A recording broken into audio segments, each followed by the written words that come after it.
हम बहुत अपनी करते थे कि हमें दुनिया बहुत मान रही है, बट हमें we were left friendless, which is a very sad part कि हमारे डेलीगेशंस भी गए एमपीज के अलग अलग कंट्रीज में, बता के आए हमारा क्या स्टैंड था।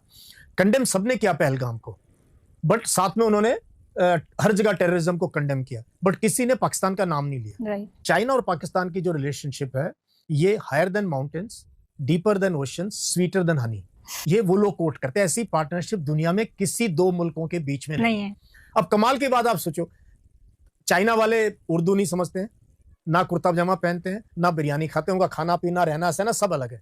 पाकिस्तान वाले कोई चाइना से उनकी ना लैंग्वेज भी मिलता नहीं है, लेकिन ये दो इतने घनिष्ठ मित्र क्यों हैं? तो कहीं ना कहीं this is alignment which is anti India and वो नजर आ रहा है। प्लस चाइना जो है ना, चाइना बहुत दूर की सोच के काम करता है, तो पाकिस्तान की लोकेशन पाकिस्तान का फेवर करती है, इसीलिए टर्की, अजरबैजान, चाइना वगैरह इतने। अब यूएस आप देखो ना कैसे ट्रंप ने 2 बार तो इनके आर्मी चीफ को बुला लिया व्हाइट हाउस में, और कितनी उनकी तारीफ कर रहे हैं वो। तो वो इसलिए कि पाकिस्तान की लोकेशन बहुत जबरदस्त है। चाइना को अपने एनर्जी रिसोर्सेज, बिकॉज चाइना अगर जब हमारे सिलोन और इस रास्ते से इंडियन पेनिनसुला से जाएगा तो बहुत से चोक पॉइंट बनते हैं जहां पर क्वाड इंडिया कोई ना कोई उसको डिसरप्ट कर सकता है। चाइना की सबसे बड़ी रिक्वायरमेंट है एनर्जी रिसोर्सेज, तो एनर्जी रिसोर्सेज के लिए उसने ग्वादर पोर्ट को डेवलप करके सी पैक से लेके वो उसने अफगानिस्तान ये, तो उसने अपने आप को एनर्जी वाइज सिक्योर कर लिया है।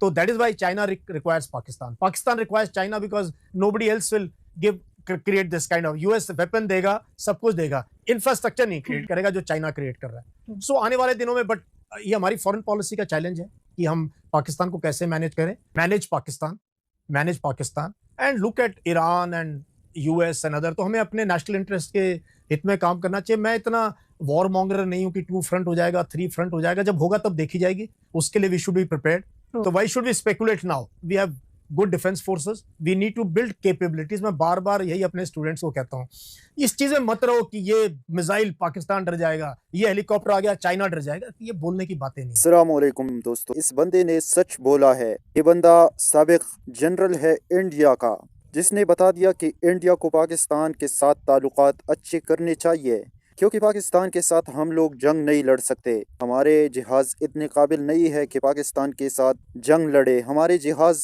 और मिसाइल इतने काबिल नहीं है कि तुर्की और चाइना के साथ जंग लड़े, क्योंकि पाकिस्तान के साथ जंग लड़ना तुर्की और चाइना के साथ जंग लड़ना है। अब अमेरिका भी पाकिस्तान के साथ दे रही है। We need to build capabilities as a nation।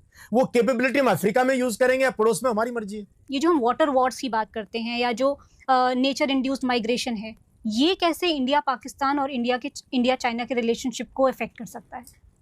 मैं ना आपकी दाद दूंगा जो आपने मेरे से सवाल पूछे, नहीं तो हम ना इन्हीं चीज़ों में उलझ जाते हैं। आपको ना मैं एक बहुत हार्ड रियलिटी बताना चाहता हूँ अपने लोगों को आपके थ्रू। हमारे पास साउथ एशिया, इंडिया सबसे बड़ा है, साउथ एशिया में सिर्फ 4% फ्रेश वाटर है। हमारे पास फ्रेश वाटर है नहीं। तो आने वाले दिनों में ना हम हो सकता है पाकिस्तान से कभी न्यूक्लियर वॉर ना लड़े, ना टैंक लेके जाएं, शायद ये जंग लग जाए इनको, लेकिन लड़ाई पानी पे हो सकती है। China is damming reverse in a manner which nobody has done in history.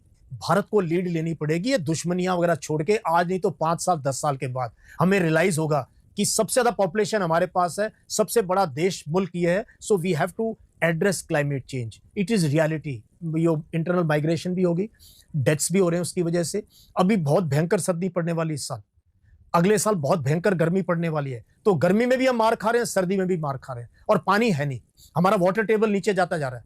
मतलब हम न्यूक्लियर वॉर कर रहे हैं, लेकिन वाटर वॉर जो मेन कंसर्न है उस पर हम ध्यान नहीं दे रहे। उस पर ध्यान नहीं दे रहे हैं। न्यूक्लियर वॉर शायद कभी ना हो, लेकिन वाटर वॉर हो सकते हैं, और वाटर की क्राइसिस की वजह से लाखों लोगों की जिंदगी प्रभावित हो सकती है। Internal migration, external migration, humans have moved. ये बड़ी बड़ी सिविलाइजेशन क्यों मर गई? जहाँ पानी नहीं था लोग उठ के कहीं और चले गए। और हमारी नदियों की कंडीशन आपको पता ही है। और उसमें मिसाइलें काम नहीं आएंगी। मिसाइल कोई काम नहीं आएगी, धरी की धरी जंग लग जाएगा इनको, फिर इनका डिस्ट्रक्शन करना मुश्किल हो जाएगा।